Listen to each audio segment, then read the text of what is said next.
자, 드디어 이제 사무엘이 태어날 시간이 되었습니다. 정확한 연도는 우리가 알지 못하지만 대략 주전 1100년, 오래 잡으면 1100년이고 아마 1050년 경이 아닐까 이렇게 생각을 하는데, 지금으로부터 한 3000년도 더 된 얘기죠. 그때 이제 블레셋이 전성기를 이제 구가하게 됩니다. 자, 우리 지난 시간에 얘기했죠. 블레셋이 이제 요쪽에 바닷가에 이제 자리 잡고 있었다 그랬는데, 이 당시가 이제 블레셋이 전성기였다 이렇게 보면 되고요. 이 당시에 약소국들이 자신의 힘을 키울 수 있는 굉장히 좋은 시기였습니다. 대략 한 400년 가량, 그러니까 주전 12세기부터 8세기까지 이렇게 약소국이 세력을 확장하기 위한 좋은 이제 환경이 마련되는데, 좀 신기하게도 애굽은 여러분 아시는 것처럼 그 전부터도 굉장히 큰 나라였는데, 그 400년 동안 애굽이 힘을 못 쓰게 됩니다. 내란이 많고, 이제 내치 자체가 힘들었어요. 그 400년 동안. 그러니까 요 가나안 요 지역에 대한 영향력을 행사하기가 어려운 상황이었고, 또 신기하게도 아시리아죠. 아시리아도 그렇고 바벨론도 그렇고, 그 전에 거의 1000년 동안 이쪽에서 세력을 만들고 있었는데, 이 당시에는 힘을 못 쓰고 있었습니다. 자, 이러다 보니까 호랑이가 숲에서 사라지게 되면 그 다음에 이제 왕노릇하는 거는 늑대라든지 여우라든지 이런 아이들이겠죠. 예. 이제 그런 상태가 된 겁니다.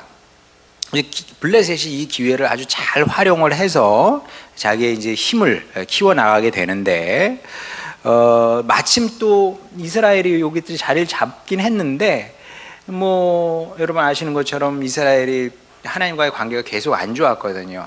안 좋다 보니까 이스라엘도 바닥을 치고 있었습니다. 이스라엘 바닥쳐, 그리고 이제 아시리아, 바벨론도 지금 자기 발등에 떨어진 불 끄기도 바빠.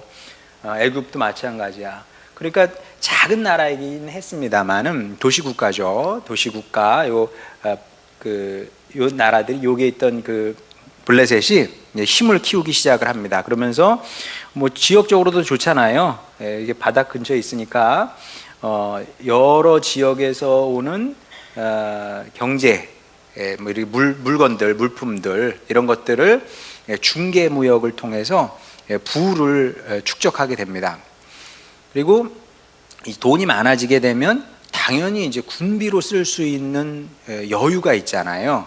그래서 이 당시에 블레셋이 군비를 굉장히 많이 준비하게 됩니다. 무력을 키우게 된 거죠.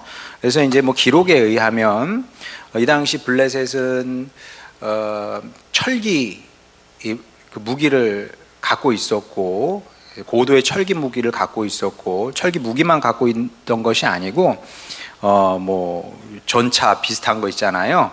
그런 것까지 갖춘, 전차 부대까지 갖춘 최고의 군대를 이제 소유하게 됩니다. 그리고 이제 힘이 세졌어요. 힘이 세졌으니까 힘을 쓰고 싶을 거 아닙니까? 어느 나라나 마찬가지거든요. 힘이 세지면 그걸 힘을 사용해서 주변 나라들을 이렇게 정복하려고 하는 그런 생각을 갖게 되는 거고, 그리고 실제로 블레셋이 계속 그 이스라엘을 이제 공격하게 됩니다. 그러면서 이스라엘은 이제 풍전등화의 위기에 처하게 되는 건데, 이런 이야기들이 이제 사무엘상 13장에 보면 이제 자세하게 기록이 되어 있습니다. 그래서 이제 우리가 볼 때 철기 무기가 이렇게 대단할까 이제 이런 생각을 할 수가 있는데, 근데 이거는 역사의 법칙 같은 겁니다. 석기로 무장한 그 민족이 청동기로 무장한 민족을 이긴 예가 없고요. 그리고 청동기로 무장한 민족이 철기로 무장한 민족을 이긴 예가 없습니다. 유일한 예가 있다면 이제 이스라엘 하나밖에 없어요. 제가 아는 한해서는 모르겠습니다. 뭐 제가 역사적 지식이 뭐 많지 않기 때문에 뭐 다른 민족도 있습니다 이렇게 얘기하면은 뭐 할 말은 없습니다만은 일단 단 한 번에 그친 것이 아니라 반복해서 더 열악한 무기를 가지고 더 강한 무기를 이긴 예는 이스라엘밖에 없다고 저는 알고 있는데, 어쨌거나 이 당시에 블레셋은 강력한 철기로 무장하고 있었다. 그러니까 이제 이스라엘하고 싸우게 되면 당연히 이스라엘은 이제 질 수밖에 없었던 거죠. 그리고 실제로 계속 지는 이야기가 사무엘상 4장부터 6장까지 길게 기록되어 있습니다. 그러니까 이스라엘이 일방적으로 패하게 됩니다. 그럴 수밖에 없었어요. 왜냐하면 블레셋은 철기도 그냥 철기가 아니라 전차 부대까지 갖추고 있었던, 그 당시에는 말하자면 지금 우리식으로 말하면은 뭐 핵무기 같은 걸 갖고 있는 거죠. 핵무기 같은 걸 갖고 있는 겁니다. 지금 뭐 참 안 된 얘기긴 하지만 지금 저 팔레스타인 저쪽에서 그 가자 지구 이런 데서 전쟁이 일어나고 있거든요. 여러분 아시는 것처럼 이스라엘이 압도하고 있어요. 압도할 수밖에 없는 게 강력한 무기를 갖고 있으니까. 이란도 지금 뭐 어떻게 하질 못하는 거 아닙니까? 이란조차도. 근데 걱정이긴 하죠. 왜냐하면 이란은 핵무기를 갖고 있어서 이게 어디로 이게 불똥이 튈지는 알 길이 없는데, 약간 심히 걱정스러운 상태이긴 한데, 분명한 것은 무엇이냐면 이스라엘이 지금 압도할 수 있는 이유는 강력한 무기를 갖고 있기 때문이다. 그거는 분명한 사실이에요. 마찬가지로 블레셋과 이스라엘이 싸움을 붙으면 무조건 블레셋이 이기는 겁니다. 뭐 무기가 다르니까, 무기가 다르고 군사력이 다른데 어떻게 이스라엘이 이길 수 있겠습니까? 그래서 만약에 하나님께서 막아주시지 않았다면 그때 이미 이스라엘은 블레셋에 흡수 합병됐을 겁니다. 이제 여러분은 성경을 하나님의 말씀으로 읽으니까 이 역사적인 관점에서는 읽지 않아요. 그러니까 역사적 위기 상황을 우리가 못 느끼는 거죠. 근데 역사적 관점에서 보게 되면 이스라엘은 이 당시에 굉장히 위기 상황이었던 겁니다. 이제 하나님 관점에서 보면 하나님 관점에서도 상황이 이제 격동과 위기의 상황이었고, 이스라엘 백성도 마찬가지입니다. 엄청난 위기의 상황이었던 거죠. 왜? 민족의 존립이 위협받는 상황이었기 때문에. 자, 그러면 민족의 존립이 위협을 받게 되면 이스라엘 백성들은 당연히 무섭고요. 일단 첫째로 나라를 잃게 되면 모든 것을 잃게 되는 거니까 얼마나 무섭습니까? 그리고 하나님 입장에서 보게 되면 아브라함하고 약속을 하셨잖아요. 이삭, 야곱하고 약속을 하셨거든요. 자, 그러면 이제 약속을 못 지키게 될 수도 있는 그런 상황이 된 겁니다. 얼마나 어려운 상황입니까? 자, 이런 이제 풍전등화의 상황에서 사무엘이 등장하게 되는데, 자, 사무엘이 등장하기 전에 이 문제를 풀어야 되잖아요. 자, 풀어야 되는데 하나님의 해법이 있고 이스라엘 백성들의 해법이 있는 겁니다. 여기서 이제 갈등이 발생을 합니다. 그리고 이 갈등의 역사가 구약 성경이다, 이렇게 보면 되는데, 하나님께서 문제를 푸는 방식과 이스라엘 백성이 현실을 보고 풀려고 하는 방식이 굉장히 달랐던 거죠. 자, 그걸 상징적으로 보여주는 말씀이 우리가 여러 차례 읽었습니다만은 사사기 21장 25절입니다. 그때 이스라엘에 왕이 없으므로 사람이 각기 자기의 소견에 옳은 대로 행하였더라. 자, 사사기에서 이게 동일한 구절이 두 번 반복이 되는데, 이게 중의, 이중의 의미를 갖는다고 제가 말씀을 드렸어요. 먼저 하나님의 관점에서 보면 이게 무슨 뜻이겠습니까? 이스라엘 백성이 왜 망하겠어요? 이스라엘이 왕이 없는 게 아니거든요. 이스라엘에 누가 왕이에요? 하나님이 왕입니다. 하나님을 섬기면 돼. 이게 이제 하나님의 관점에서 본 이 말씀의 뜻입니다. 근데 이스라엘 백성들은 어떻게 생각했어요? 우리나라가 왜 이렇게 힘들고 어려워? 왕이 없어서 그래. 이렇게 되는 겁니다. 이제 서로 의견이 갈린 거죠. 이스라엘 백성들은 왕을 세워야 되겠다고 한 것이고, 하나님은 아니 너희들이 왕이 없어서 문제가 아니라 왕은 이미 있잖아. 내가 너희의 왕 아니냐. 내가 말씀으로 너희를 가르치고.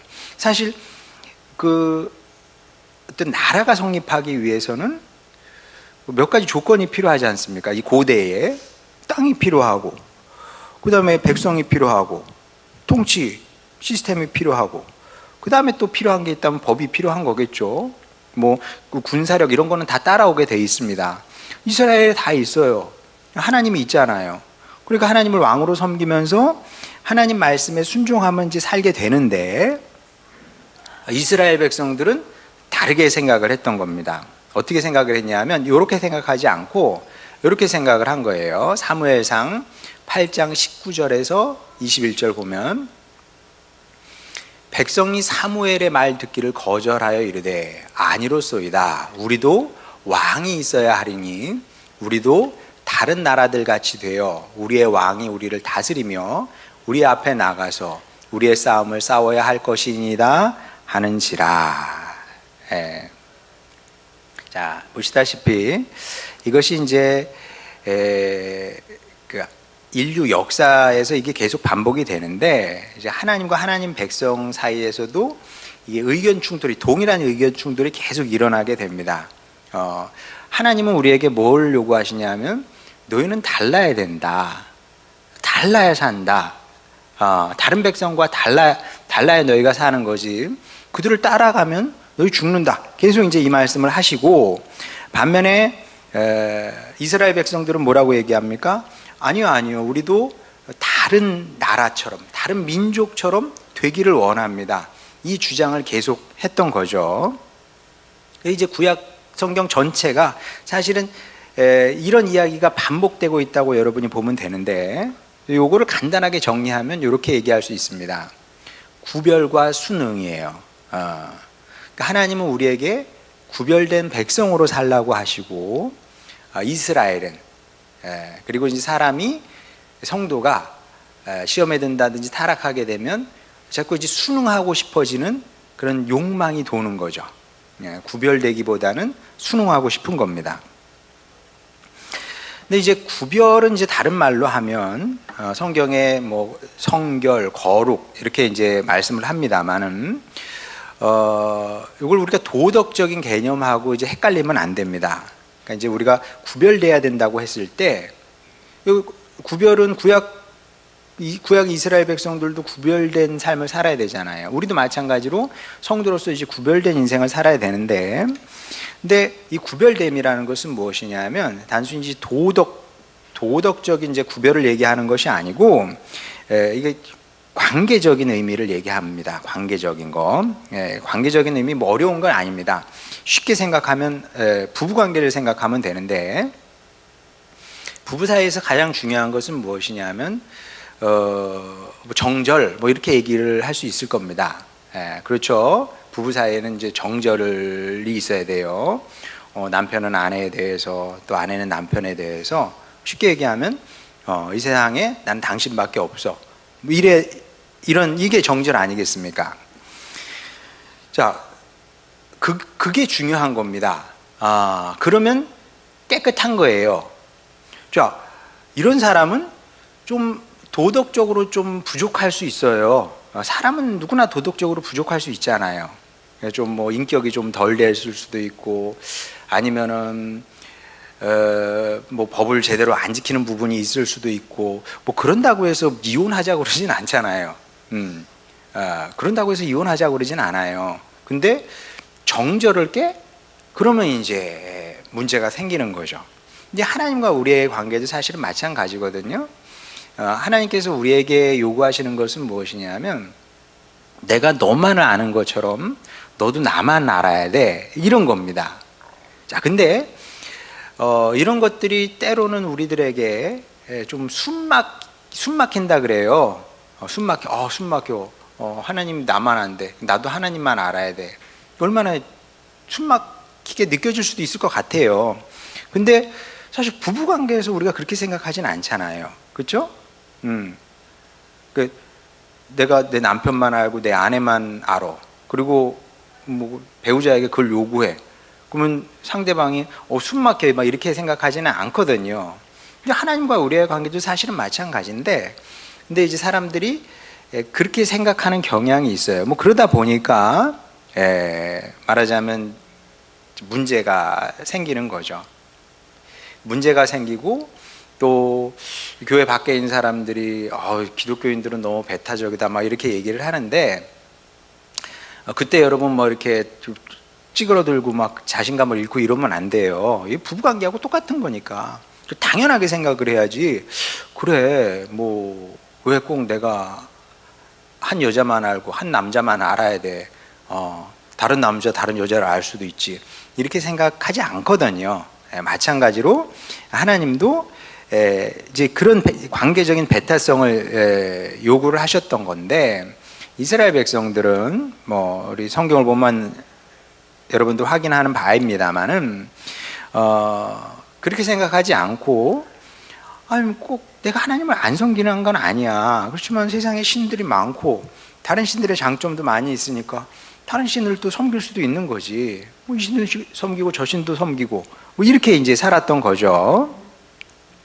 뿐만 아니라 이스라엘 백성들은 굉장히 현실적인 사람들이기도 했습니다. 자, 그러다 보니까 우리만 다른 거예요. 우리만 달라. 진짜 이스라엘 백성만 달랐거든요. 이 당시에 보게 되면 이 나라, 이렇게 많은 나라들이 있는데 왕이 없는 나라는 없어요. 왕이 없는 나라는 없거든요. 다 왕이 있고, 그리고 또 그 왕이 뭐 정치 시스템도 만들고 군사 제도도 만들고 다 하는 겁니다. 다 하는데 왜 우리만 없냐고. 그러니까 우리만 없으니까 이 모양 이 꼴이야, 이런 이제 결론이 나는 거죠. 왜 우리가 블레셋한테 당할까? 하나님께서 볼 때는 너희들이 나를 안 섬기니까 그렇지, 나를 안 따르니까, 내 말을 안 들으니까 그런 거야. 이게 하나님의 답이에요. 근데 이스라엘 백성들은 어떻게 생각했냐면, 그게 아니라 시스템이 없는 거죠. 왕이 없고 나라로서의 시스템이 없어. 이게 그 이스라엘 역사에서도 계속 반복이 되거든요. 이스라엘 왕이 다른 나라를 또 갔다 옵니다. 마치 우리나라 대통령께서도 다른 나라 이렇게 순방을 다니잖아요. 옛날에도 다른 나라에 순방을 갔어요. 가서 보고 오면 선진 문명 갔다 와보면 좋거든요. 좋은데 우리 집에 와보면 진짜 후지다, 구리네, 뭐 이렇게 된 거예요. 애들 말 표현을 들자면. 그러니까 왜 우리나라가 안 될 수밖에 없느냐, 다른 나라를 따라가지 않았기 때문에 그렇다, 이렇게 생각을 했던 거죠. 그래서 선진 문명, 선진 국가들을 따라해야 된다고 생각을 했던 겁니다. 또 이해되는 부분도 있어요. 왜냐하면 이스라엘은 굉장히 후발주자였기 때문에 뭐 갖춘 것이 별로 없었거든요. 뭐가 있어요? 뭐가 있어? 뭐 엄청난 좋은 문화가 있나? 뭐 이스라엘에서 뭐 개발한 게 뭐가 있어요? 처음 이스라엘에서 개발한 게 뭐가 있습니까? 하나님 말씀 말고는 없어요. 다 수입한 거지. 다 수입한 거예요. 뭐 말하자면 그런 거지. 우리도 이렇게 보면 이름이 벌써 마이크잖아요. 마이크. 왜 마이크예요? 우리나라에서 만들지 않았으니까, 우리나라에서 이게 개발된 게 아니니까 외국 이름이에요. 왜 에어컨이겠습니까? 외국에서 넘어온 거예요. 다 피아노 우리나라가 만든 거 아니지 않습니까? 뭐 인정할 건 인정을 해야지. 우리가 만든 게 아니에요. 처음에 그러니까 이제 전 세계 문명을 이 서양이 주도하고 있고 압도한 게 사실이잖아요. 마찬가지로 이스라엘이 한 게 없어요. 다 다른 나라들이 먼저 시작을 했고, 다른 나라들이 막 앞서서 저 앞에 지금 뛰고 있고, 이스라엘 백성들은 그 사람들이 던져주고 남겨준 거 그거 받아가지고 근근히 따라가고 있는 그런 상황이었으니까, 우리가 이 후발주자로서의 서러움을 극복하는 유일한 길은 저 사람들을 닮아가는 거다, 저 민족을 닮아가는 거다, 이렇게 생각을 했던 것이고, 그 중에 하나가 이 왕정이라고 생각을 했던 겁니다. 자, 그런데 사실 그 이스라엘 백성들이 어리석었던 거죠. 굉장히. 왜 어리석었냐 하면, 여러분 한번 상식적으로 생각해 보시기 바랍니다. 이스라엘은 굉장히 후발주자였다 그랬어요. 많이 후발주자였습니다. 그냥 후발주자가 아니고요, 아브라함이 등장했을 때 이미 그 메소포타미아 지역에서는 문명이 일어났다니까요. 고도의 문명들이 발전하기 시작을 했어요. 이스라엘 백성들이 저 가나안 땅에 들어왔을 때도 이스라엘은 아무것도 없었거든요. 많이 후발주자였습니다. 자, 그러면 이스라엘이 후발주자였을 뿐만이 아니라 뭐 땅도 조그맣고 민족 이게 이제 국민 숫자도 얼마 안 되잖아요. 자, 이런 나라가 먼저 된 나라를 앞지른다. 이게 여러분 가능하다고 생각을 하십니까? 이게 현실적으로 가능한 일이냐? 사실은 불가능한 일이죠. 불가능한 일입니다.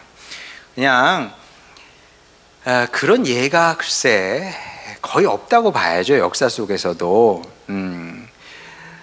게다가 모방을 통해서 따라잡는다? 모방을 통해서 따라잡은 나라가 없어요. 경제에서는 혹시 가능할지 모르겠습니다. 우리나라 같은 경우가 처음엔 모방을 했잖아요. 저 일본에서 다 수입해 온 거죠. 수입해 와서 그 따라한 겁니다.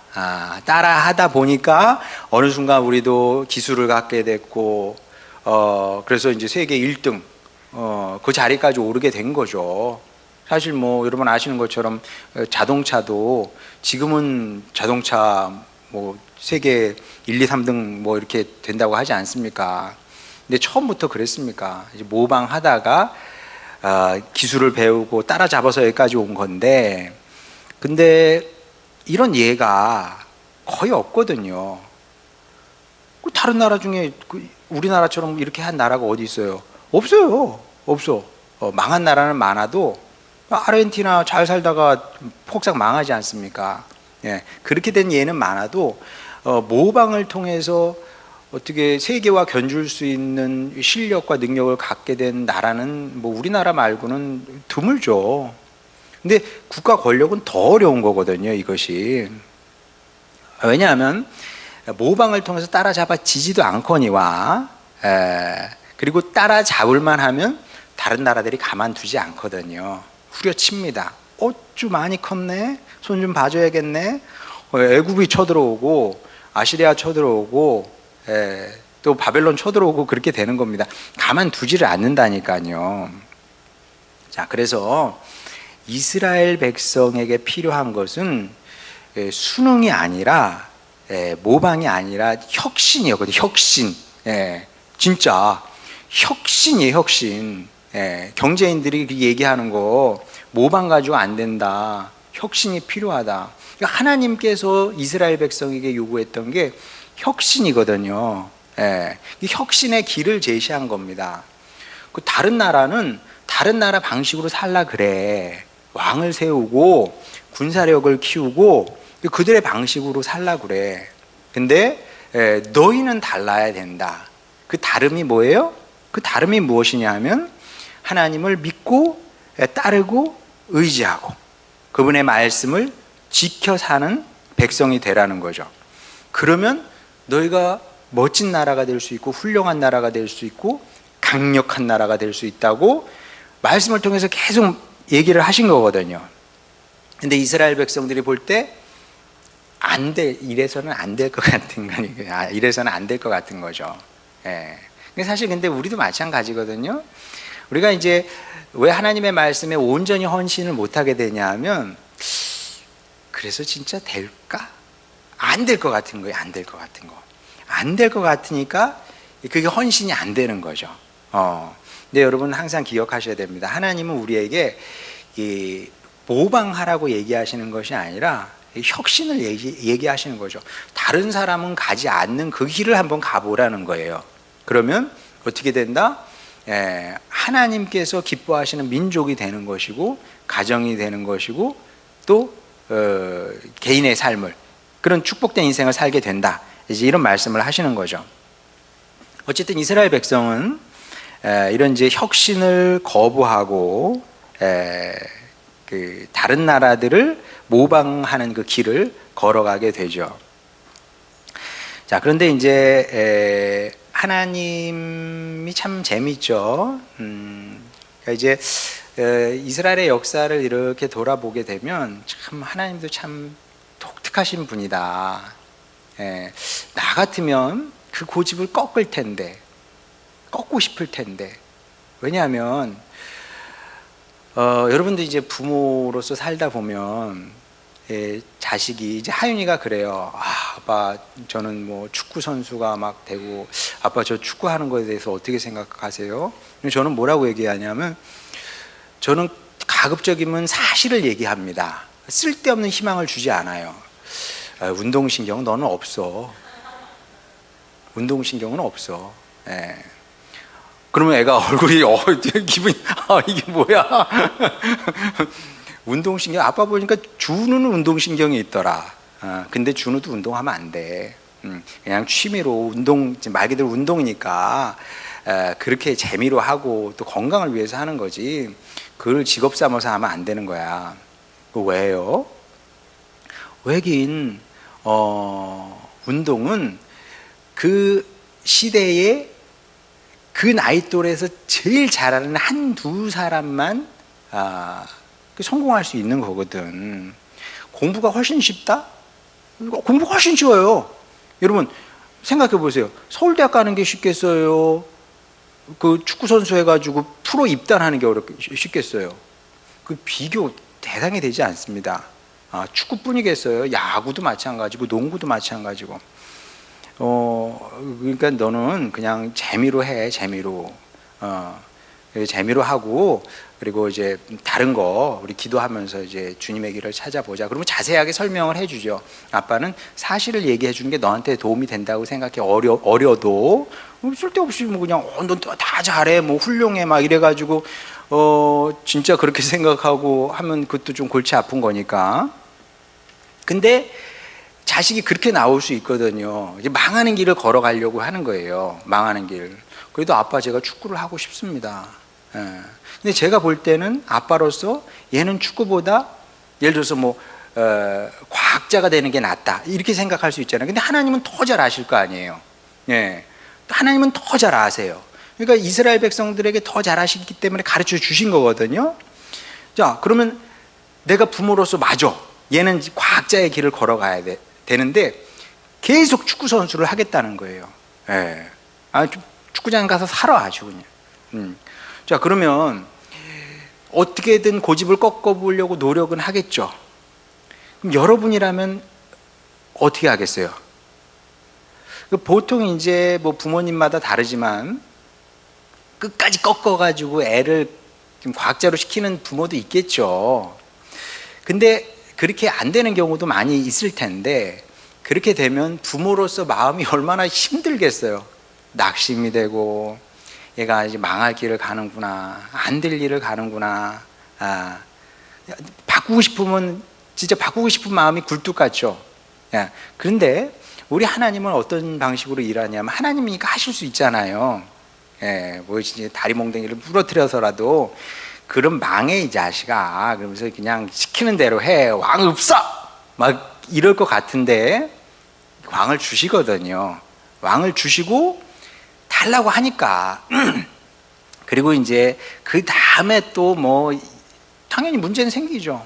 문제 생길 때마다 하나님께서 그 문제를 또 풀어나가는 방식으로 이제 일을 하시는데 이게 이제 성경이 보여주는 이제 하나님인데 그래서 하나님은 우리가 그 상식으로는 알 수가 없습니다. 상식으로는 알 수 없고요. 우리 하나님이 우리 인간 인류를 만나시잖아요. 만나면서 어떻게 반응하시는지 그런 이야기들을 통해서 우리가 이제 하나님이 어떤 분인지 알아가게 되는데 어쨌든 하나님께서 이스라엘 백성들을 막지 않으셨어요. 거기는 여러 가지 이유가 있는데, 뭐 가장 쉬운 이유를 하나 들자면, 막으려면 막을 수 있는데 끝까지 막으면 어떻게 될까요? 어떻게 되냐면, 여러분이 자녀가 축구하겠대. 못하게 했어요. 그래서 공부를 시켰어. 과학자가 돼! 막 이렇게 했어요. 그러면은 평생 원망하겠죠? 과학이 싫을 때마다, 과학자로서의 삶이 싫을 때마다. 그렇지, 일은 다 싫은 거니까. 그때마다 우리 엄마 아빠가 날 막아가지고 내가 이렇게, 난 축구 선수를 했어야 되는데 뭐 이렇게 되는 거예요. 그러니까 하나님도 막을 수 있으셨으나 막을 수 없으셨고, 또 막아서도 이제 안 되는 일이었겠죠. 또 다른 면에서 보게 되면 그만큼 하나님께서 우리의 의견을 존중하신다. 이것도 굉장히 중요한 포인트 같습니다. 이스라엘의 역사를 통해서 우리가 배워야 되는 중요한 포인트 중에 하나는 뭐냐면, 사람이 누구냐는 건데, 우리 사람은 하나님도 막 못하신다. 이게 포인트예요. 그래서 가장 좋은 것은 무엇이냐면, 알아서 하나님 말씀, 하나님의 뜻에 순종하며 사는 게 제일 좋은 거죠. 그렇지 않으면 이제 이스라엘 백성처럼 된다. 그 얘기를 하고 있는 건데, 자, 그래서 이제 결국 이스라엘에도 이제 왕정이 시작이 됩니다. 이스라엘 백성들이 하나님께 왕을 요구했고, 그래서 하나님께서 그냥 받아들이신 거예요. 어쩔 수 없이. 이게 망하는 길인 줄 알지만, 뭐 또 그때 가서 문제가 생기면 그때 가서 어떻게 또 해결을 해야지, 이런 생각을 갖고 허락을 하십니다. 뭐 하나님 입장에서 보면은 뭐 최악의 일이 일어난 건데, 자, 그러면 이제 하나님께서 일을 하셔야 되잖아요. 일은 일어났어. 그렇다고 이스라엘 백성들을 버릴 수는 없어요. 그러니까 이제 우리 자녀가 축구를 시작을 했어요. 그러면 이제 영 끊자, 이럴 수는 없거든요. 그래, 그러면 또 도와줘야지 뭐 어떡합니까? 축구화도 사주고 뭐 유니폼도 사주고 그래야 되는 것처럼 이제 하나님도 뭔가 하셔야 돼. 자, 그럼 어떻게 하시는지 사사기 21장, 이게 아니죠. 자, 사무엘상 1장 1절부터 2절까지 보도록 하겠습니다. 에브라임 산지 라마다임 소빔에 에브라임 사람 엘가나라 하는 사람이 있었으니 그는 여로함의 아들이요 엘리후의 손자요 도후의 증손이요 숲의 현손이더라. 그에게 두 아내가 있었으니 한 사람의 이름은 한나요, 한 사람의 이름은 브닛나라. 브닛나에겐 자식이 있고 한나에게는 자식이 없었더라. 자, 이게 이제 하나님의 성품이고 또 하나님께서 이제 일하시는 방법인데, 장황하게 설명했던 것처럼 지금 이스라엘은 풍전등화의 상황이었고, 민족적으로 풍전등화였고, 또 하나님은 하나님대로 막 그냥 이렇게 막 타들어가는, 뭐 애타는 상황이었던 거죠. 왜? 하나님의 언약이 깨질 수 있는 그런 절체절명의 순간이었는데, 그 절체절명의 순간, 이제 사무엘 기가 시작이 되는데, 그 시작은 무엇이냐면 어떤 여인이 하나가 등장을 하는 거죠. 한나라는 여인이 등장하게 됩니다. 이게 참 신기하잖아요. 그러니까 이제 하나님은 늘 이런 방식이에요. 창세기 10장에도 보게 되면 아브라함이 등장하잖아요. 그때도 비슷한 상황이었습니다. 사실은 이제 어떻게 해? 그 전에 바벨탑 사건이 있었거든요. 바벨탑 사건. 이제 사람들이 하나님을 부르지 않아. 하나님을 찾지도 않아.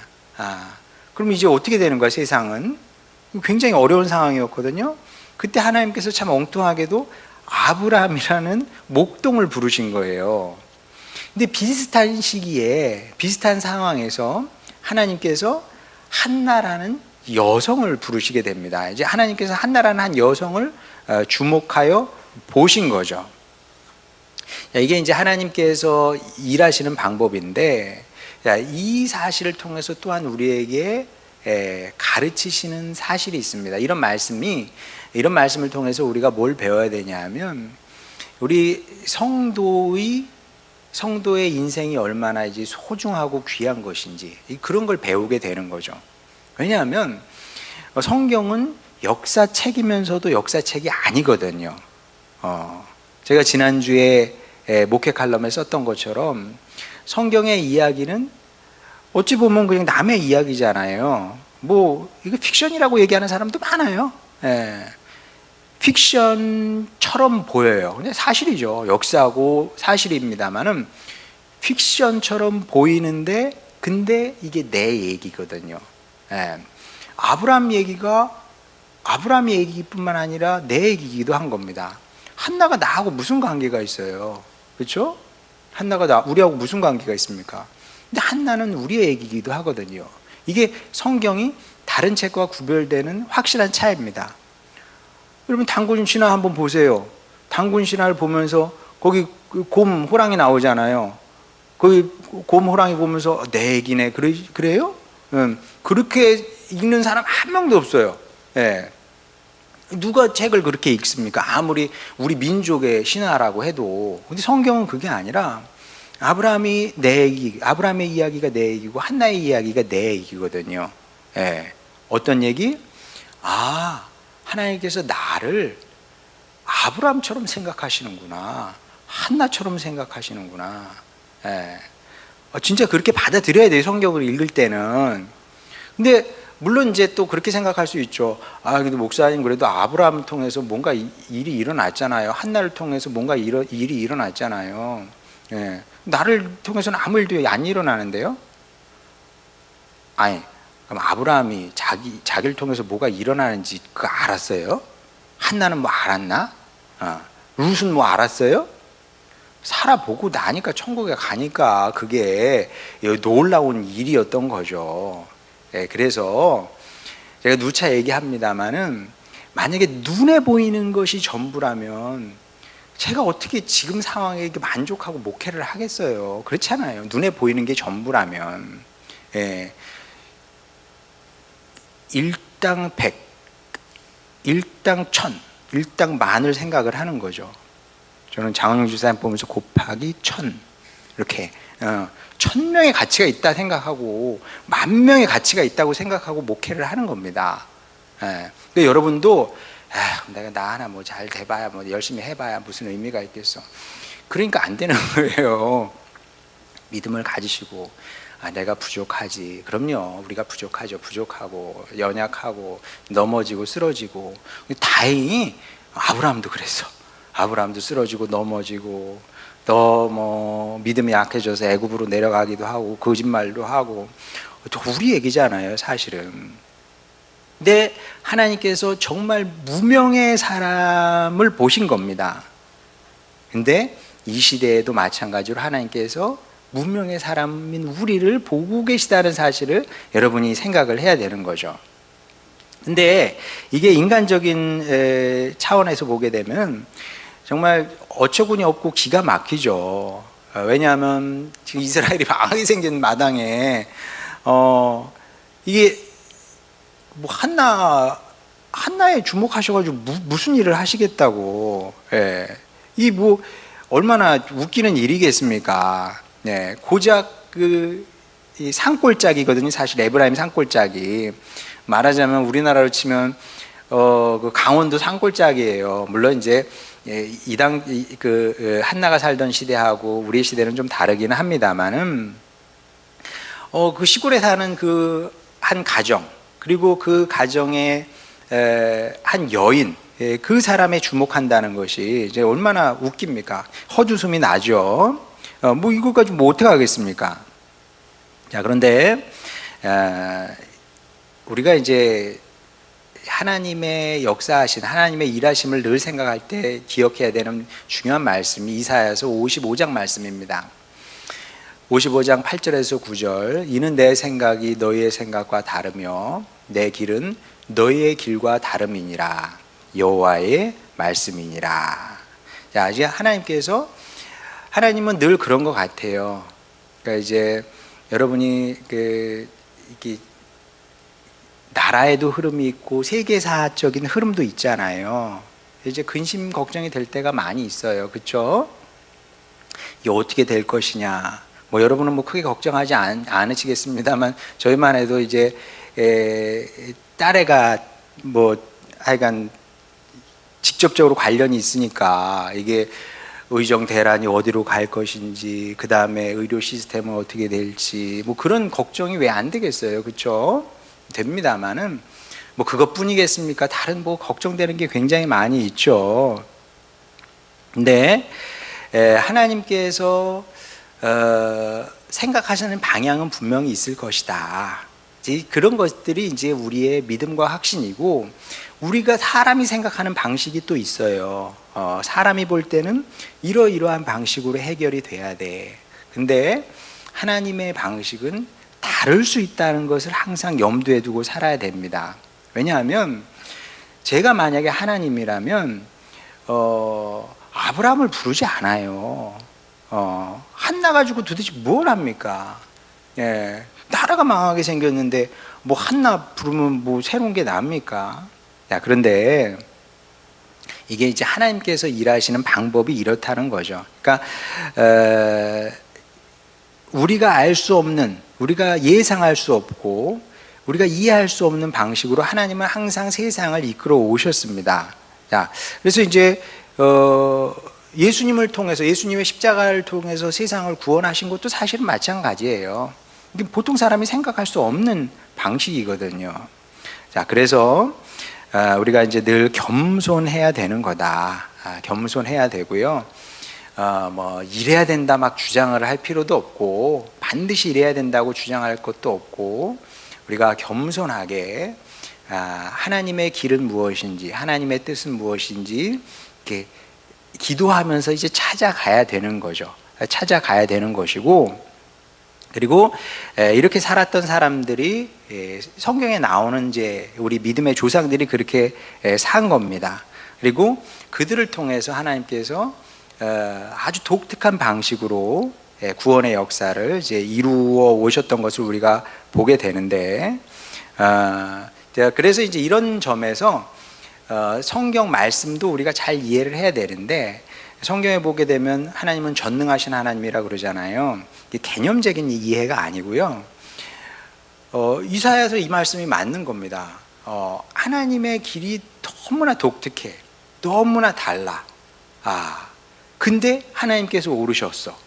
그리고 안 될 수밖에 없는 방식으로 하나님께서 이루신 겁니다. 이걸 보시면서 보면서 이제 고백을 한 거죠. 하나님은 전능하신 분입니다. 이렇게 이제 고백할 수밖에 없었던 건데, 그래서 우리가 이제 사무엘기도 이런 하나님의 성향을 잘 드러내는 성경 중에 하나다. 그래서 이제 우리가 본격적으로 우리가 이제 다음 시간부터 사무엘기 이제 들어가게 될 텐데, 그러면 이제 여러분이 기억해야 될 것은 무엇이냐면, 하나님은 하여간 우리가 생각하는 거하고 굉장히 다르고 다른 방식으로 일을 하시는 분이다. 그리고 그 사무엘기의 시작은 무엇이냐면 한 여인을 부른 것이고, 그래서 사무엘이 탄생하게 되고 그 다음에 이제 사울이 등장하고 이렇게 되거든요. 그래서 이제 사무엘기는 성경 전체에서도 중요하죠. 출애굽이 중요하고요. 그 다음에 출애굽에서도 이제 광야에서 하나님께서 그 말씀을 주시잖아요. 신명기가 중요하고, 그 다음에 사무엘기가 굉장히 중요합니다.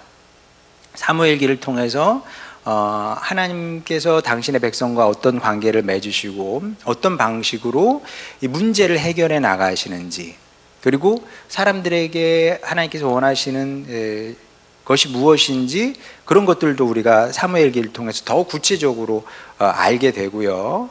그래서 사무엘기는 좀 긴 시간을 갖고 우리가 함께 나누도록 하겠습니다. 그래서 다음 시간까지 그 사무엘기 입문이라고 한다면, 그 다음에는 사울에 대해서 또 사무엘에 대해서 다윗에 대해서 이제 배우게 되겠죠. 그렇게 될 텐데 하여튼 여러분 오늘은 그렇게 아시고 우리 다음 주에 이어서 하도록 하겠습니다. 고맙습니다.